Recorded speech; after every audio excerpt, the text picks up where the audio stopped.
Hi mga mommies! Welcome back to my YouTube channel. By the way, this is Mommy Chris and I am a VBOC mom. For today's video,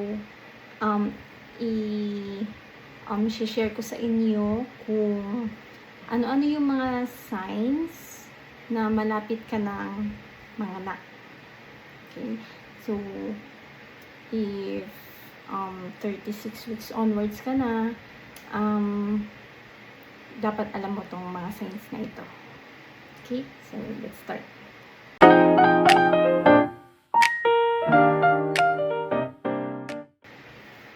Okay. So, first is the mucus plug. So, ito yung para siyang sipon-sipon, parang jelly-jelly. Minsan, may kasama siyang kulay red, or minsan, brown naman siya, brownish naman yung color niya. So, lumalabas to, pag malapit na mag-start yung labor mo, or yung pagle-labor, yun. Kaya, pagka, for example, 36 weeks onwards ka na, or 37, 38, ganon. Yung mga OB, nire-recommend nila na, gumamit ka ng mga light na underwear, like white, nude, ganon. Kasi para, once na lumabas yung mucus plug, alam mo yung kulay niya. Kasi, pagka, for example, brown yung underwear mo, or red, or violet, syempre hindi mo malalaman kung anong kulay niya talaga. So, and pag lumabas din pala ito, kontakin mo na agad yung OB mo na i-advise mo na sa kanya na may lumabas na siya yung ganito nga, yung mucus plug. Okay, so the second one is the contractions. So, may lumabas na kasi yung mucus plug and nag-start na yung labor mo. So, nandun yung contractions. So, first, tolerable pa yan. Mararamdaman mo lang ng very light lang yung sakit. Hanggang sa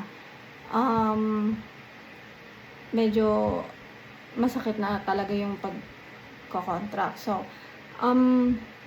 tip ko lang din sa inyo mga mami, kailangan alam niyo yung 5-1-1 rule sa contraction. Pwede niyo siyang i-search sa Google. So, 5-1-1 contraction, ito yung every 5 minutes, naglalast yung contraction ng 1 minute for 1 hour.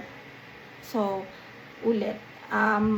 For 5 minutes, naglalast yung contraction ng 1 minute for 1 hour. So, pag ganito na yung contraction mo, i-advise mo na yung OB mo at pwede ka na magpunta ng hospital. Kasi, doon na talaga yung active labor mo. Minsan, yung experience ko kasi, na yun nga yung 5-1-1, siguro, naramdaman ko siya nung bago kami magpunta ng hospital before. So, pagdating ko ng hospital, 8 cm na pala ako nun. 8 cm na pala ako nun. Nararamdaman ko na yung grabe ng sakit nun. Yun. So, dapat alam niyo yung 5-1-1 contraction. Pag nag-start na yun, ibig sabihin malapit na lumabas si baby. Okay. Alright. And the third one, and the last one, is yung pagputok ng panabigan. So, yun. Pag pumutok na yung panabigan, talagang malapit na talagang lumabas si baby nun. Once na mangyari yun, kontakin nyo na din agad yung OB nyo, yung provider nyo, na pumunta kayo na yung panubigan nyo kasi i-advise nyo na magpunta na kayo ng hospital or line-in. So, ang tip ko lang sa inyo, mami, pag lumabas na yung mucus plug, 511 na yung contractions nyo, and pumuntok na yung pamiligan nyo, una nyong gagawin is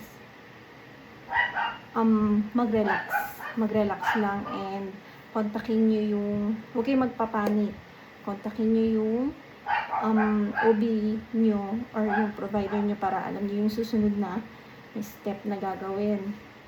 And tip lang din kasi iba-iba yung pwedeng iba-iba yung pagkakasunod ng mga signs na yun. Pwedeng pumutok yung panubigan mo muna bago mag-contractions, or may lumabas na mucus plug and then contractions.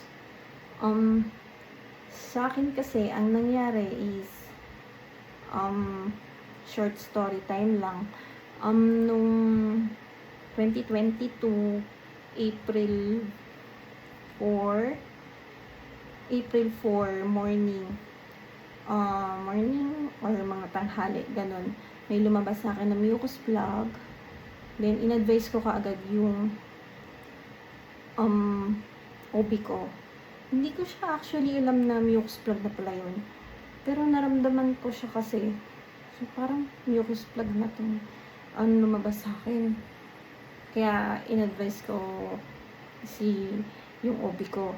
Sinend ko pa nga yung picture nung lumabas sa akin. Then sabi niya nga, sige, wait lang daw kami. Then April 5 ng gabi nag-start na yung contraction ko. So depende yun, pag lumabas yung mucus plug mo, pwedeng hours lang ang lumipas or 1 hour bago mag-start yung contractions. So, yun nga, contractions, nag-start na hanggang April 6. Tapos yung panubigan ko, dun na lang sa hospital pinutok. Kasi 8 cm na pala nun. Time na yun. So, ayun. Sana may natutunan kayo mga mami sa shinare ko today. Yung 3 signs na malapit ka ng mga anak. So, pray lang tayo mga mami for our safe delivery. Please like, share, or subscribe. And comment if may mga questions kayo. Try natin yung sagutin. Okay? Thank you mga mamis. Bye-bye. Ingat palagi.